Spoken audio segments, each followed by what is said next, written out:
എൻ്റെ പേര് മിനി. ഞാൻ അടിമാലിക്കടുത്ത് വെള്ളത്തൂവൽ എന്ന് പറയുന്ന സ്ഥലത്ത് 14-ാം വാർഡിലെ താമസക്കാരിയാണ്. എൻ്റെ ജീവിതത്തിൽ ഞാൻ പ്രകൃതിനെ ഒരുപാട് സ്നേഹിക്കുന്ന ഒരാളാണ്. പ്രകൃതിയെ ഞാൻ എങ്ങനെയാണോ സ്നേഹിക്കുന്നത് അതേപോലെ തന്നെയാണ് ഈ മദർ സ്കൂളിൽ ഞാൻ സ്നേഹിക്കാൻ. മദർ സ്കൂളിൽ ഞാൻ ആദ്യം വരുമ്പോൾ ഭയങ്കര സങ്കടമായൊരു മനസ്സും അങ്ങനെയായിരുന്നു, എൻ്റെ മുഖം അങ്ങനെ തന്നെയായിരുന്നു. ഭയങ്കര ഹാപ്പി ആയിട്ടാണ് ഇപ്പോൾ നിൽക്കുന്നത്. അത് ക്ലാസ്സിൽ വരുമ്പോൾ എന്ന് മാത്രമല്ല, എൻ്റെ ഡേ ടു ലൈഫ് അങ്ങനെയാണ്.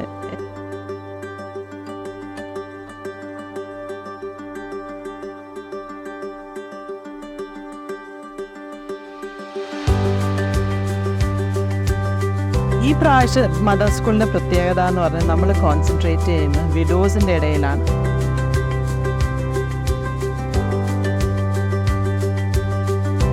ചെടികളൊക്കെ വാടി തളർന്ന് കിടക്കുമ്പോൾ വെള്ളത്തിലേക്ക് ഇടുമ്പോൾ ആ വെള്ളം വലിച്ച് കഴിയുമ്പോൾ ആ ചെടിക്ക് ഉണ്ടാവില്ലേ ഒരു പച്ചപ്പും ഒരു പ്രസരിപ്പൊക്കെ എന്ന് പറഞ്ഞുകൊണ്ടാണ് മദേഴ്സ് സ്കൂളിലേക്ക് നമ്മൾ അവിടെ അങ്ങോട്ട് ചെന്ന് കയറുമ്പോൾ എനിക്കുണ്ടാവണ ഒരു അനുഭവം.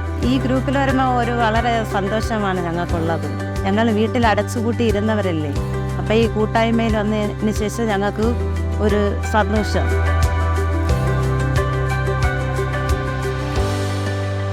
മദർ സ്കൂളിൽ ചെന്ന ശേഷം നമ്മളുടെ മനസ്സിൻ്റെ ടെൻഷനും വേദനയും വിഷമങ്ങളും അവർ കേട്ട് എല്ലാം അതിനെ സപ്പോർട്ട് ചെയ്യുന്നുണ്ട്. അതൊരു വലിയൊരു അനുഭവമായിരുന്നു എനിക്ക്. എന്തെങ്കിലും ഒന്ന് പറഞ്ഞു കഴിയുമ്പം പെട്ടെന്ന് ദേഷ്യം കയറുന്നൊരു പ്രകൃതമായിരുന്നു എനിക്ക്. ആ ക്ലാസ് കേട്ടതിന് ശേഷം ദേഷ്യമല്ല, ക്ഷമയാണ് വേണ്ടത്, സ്നേഹമാണ് അവർക്ക് കൊടുക്കേണ്ടത് എന്നുള്ളത് എനിക്ക് മനസ്സിലായി. നമ്മൾക്ക് എന്ത് കാര്യം അവിടെ ചെന്ന് പറയുമ്പോൾ നമ്മുടെ കൂടെ നിൽക്കാൻ കുറച്ച് പേരുണ്ടെന്നുള്ളൊരു ആത്മധൈര്യം മനസ്സിൽ കിട്ടും. 2 മക്കളെ ശരിക്കും വളർത്തി ഈ ക്ലാസ് കേട്ടപ്പോഴാണ് എനിക്ക് മനസ്സിലായത് ആ വളർത്തിയ രീതി. ഇതെനിക്ക് ഈ ക്ലാസ് കുറേ നാൾ മുമ്പ് കിട്ടുമായിരുന്നെങ്കിൽ കുറേ കൂടി എൻ്റെ മക്കളെ എൻ്റെ കൂട്ടത്തിലേക്ക് ചേർത്ത് നിർത്താൻ പറ്റിയ ഒരു ക്ലാസ് ആയിരുന്നു. പ്രോജക്റ്റ് വേണ്ടയുടെ പ്രൈമറി ബെനിഫിഷ്യറി എപ്പോഴും കുട്ടിയാണ്. കുട്ടിയുടെ സംരക്ഷണം, child first approach, child friendly environment, ഇതൊക്കെയാണ് പ്രോജക്റ്റ് വേണ്ടയ്ക്ക് ഇമ്പോർട്ടൻ്റ് ആയിട്ടുള്ള കാര്യങ്ങൾ.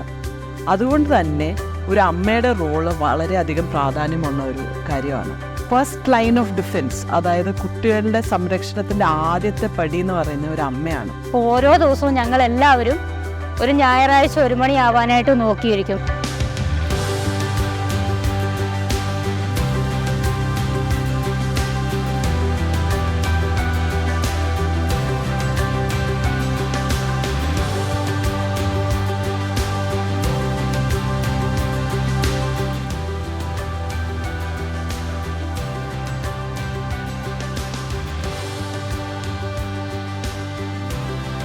പല ഓപ്പർച്യൂണിറ്റീസും അവർ സിംഗിൾ പേരൻ്റായിട്ട് അവരുടെ കുട്ടികൾക്ക് കൊടുക്കാൻ പറ്റാത്ത സാഹചര്യങ്ങൾ കേരളത്തിലുമുണ്ട്, ഇന്ത്യയിലും മൊത്തമുണ്ട്. അതുകൊണ്ട് തന്നെ ഈ പ്രാവശ്യം നമ്മൾ വിഡോസ് ആയിട്ടുള്ള അമ്മമാരെയാണ് കൂടുതൽ ഫോക്കസ് ചെയ്ത് മദർ സ്കൂൾ ചെയ്യുന്നത്. ക്ലാസ്സുകളെല്ലാം കേൾക്കുന്നത് എൻ്റെ ജീവിതത്തിൽ ഞാൻ പ്രാവർത്തികമാക്കാൻ നോക്കുന്നുണ്ട്. ഇവിടെ വന്നു കഴിഞ്ഞ് കഴിഞ്ഞാൽ നമ്മളിവിടെ നിന്ന് പോയ ആളായിരിക്കില്ല. ഭയങ്കര പോസിറ്റീവ്, ഭയങ്കര ഒരു എനർജി ആയിരിക്കാം. ഈ മദർ സ്കൂളിനെ ഞാൻ എൻ്റെ ജീവിതത്തോട് ചേർത്ത് നിർത്താനായിട്ട് തന്നെയാണ് ഞാൻ ശ്രമിക്കുന്നത്. ഞങ്ങൾ അമ്മമാരാണ്, ഞങ്ങൾക്ക് എന്തും സാധിക്കും.